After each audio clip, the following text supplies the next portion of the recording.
Bom, a gente vai falar sobre coerção de tipos de dados para o RAW. A gente já falou um pouquinho, agora vamos falar com completude. Quer dizer, falar de todos os tipos que estão por aí. Bom, então a gente vai rodar os item por item, linha por linha, né? E vamos usar aquele método de usar o atalho em vez de usar os menus. Só para não aquecer um pouquinho a memória, quem não lembra, a gente vai apertar Ctrl Enter em cada linha. Não precisa selecionar nem nada, deixar o cursor parado na linha já é suficiente. Então vamos lá, bater Ctrl Enter.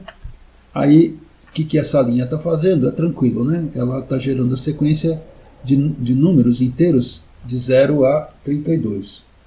Bom, e aí na linha de baixo a gente vai converter esses inteiros para valores raw.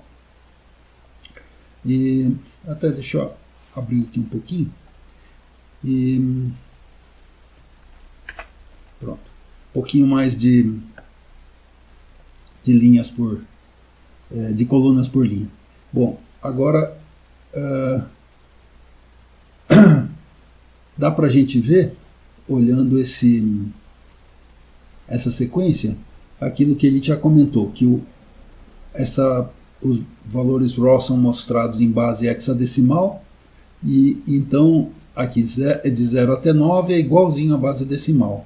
Mas de 10 em diante, eu começo a usar os dígitos hexadecimais. No caso, esse aqui é o dígito 10 e assim por diante. Uma coisa interessante, né, que o 10 em hexadecimal, na verdade, corresponde ao 16. Tem razões matemáticas para isso, mas não vou falar disso agora.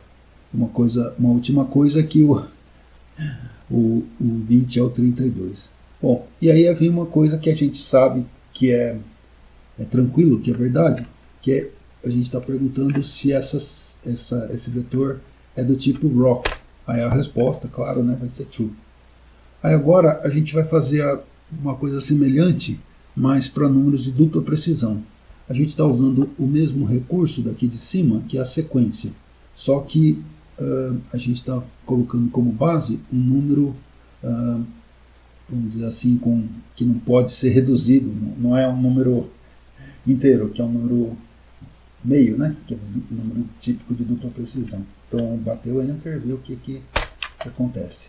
Bom, aí fica claro, né, que esse operador 2 pontos, o que ele faz em última instância é incrementar os elementos de 1 em 1 até o final. Ele naturalmente, se ele tem oportunidade, ele faz até realmente o limite, como foi o caso aqui.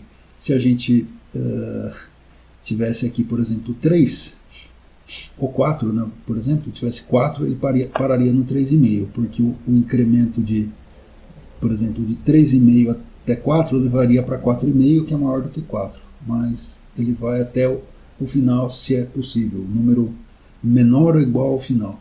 Bom, e agora vamos ver o que acontece se a gente converter isso para raw. Bom, é uma coisa até interessante. Ele fez, olha só o que ele fez.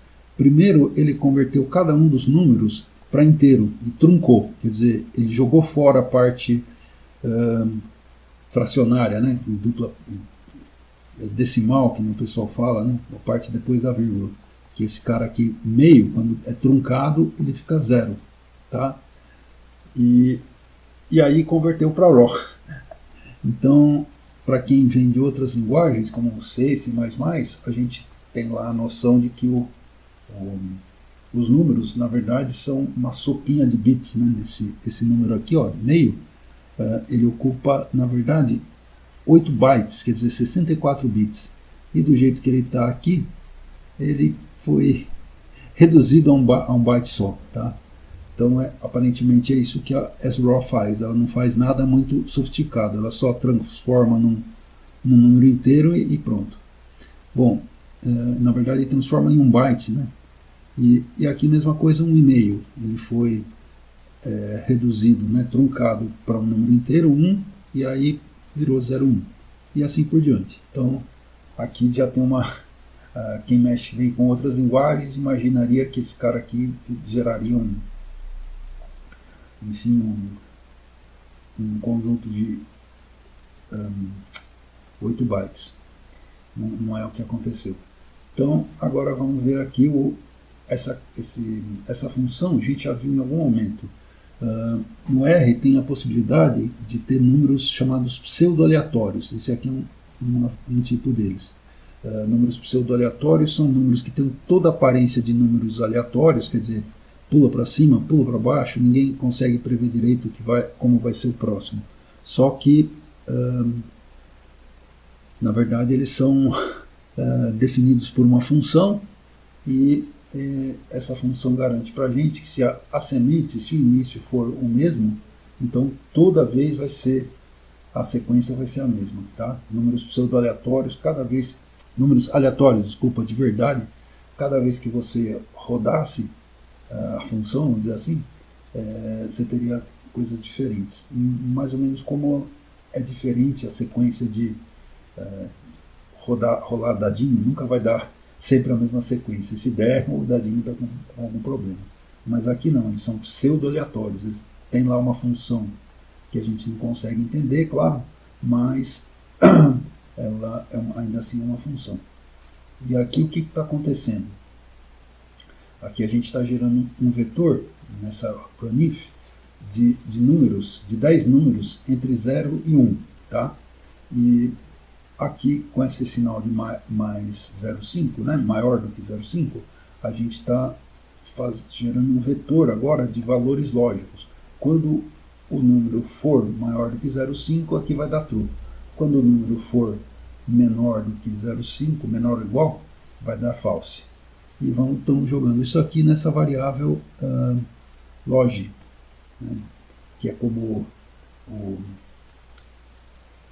o RStudio abrevia valores lógicos. Então vamos lá, Ctrl S, fizemos set seeds, aparentemente não aconteceu nada, só que essa semente foi plantada lá dentro do gerador de números pseudo-aleatórios que fica dentro do pacote base.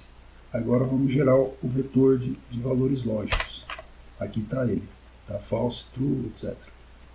Então a gente sabe que false quer dizer um número que era menor ou igual a meio. E true quer dizer um número que era maior do que meio. Aí agora vamos ver o que vai acontecer com o R3, que é a conversão para raw desses valores lógicos. Bom, aí aconteceu parecido com o que já tinha acontecido para o DV. Os valores lógicos foram convertidos para inteiro. A gente sabe que false é, no fundo, o valor zero, tá? Só que o zero é o valor lógico false equivale ao zero inteiro. Então foi o que ele fez. Ele pegou o valor lógico false, converteu para inteiro primeiro e depois levou para raw. Tá? Então agora vamos fazer uma última conversão, viu? Uma última tentativa, na verdade, ver o que acontece. Tá? Então geramos um vetor de caracteres que tem só as letras A e B. E agora vamos ver o que vai acontecer. Bom, então, o que ele disse aqui a princípio gerou os vetores, os valores 0 e 0, raw, mas falou que ele encontrou valores not available, NA. Tá? NA é uma coisa muito importante para o R, que significa assim, eu não consegui obter essa observação, mais ou menos como um questionário que uma pessoa se recusou a responder, aí o entrevistador coloca lá a observação, not available, não está disponível. Tá? E aí ele está dizendo que os valores fora da faixa foram tratados como zero. Qual que é a faixa? Como eu falei, todos esses caras, no fundo, são valores inteiros. Quer dizer, o raw, no fundo, é um subtipo inteiro. Ele vai de 0 até 255. como esses valores aqui não puderam ser reduzidos a números inteiros, o Raw falou, não vou trabalhar. Tá? Então, é isso. No fundo, o que fica dessa conversa é que tudo, no caso do Raw, são inteiros. Ele precisa de alguma conversão para inteiros.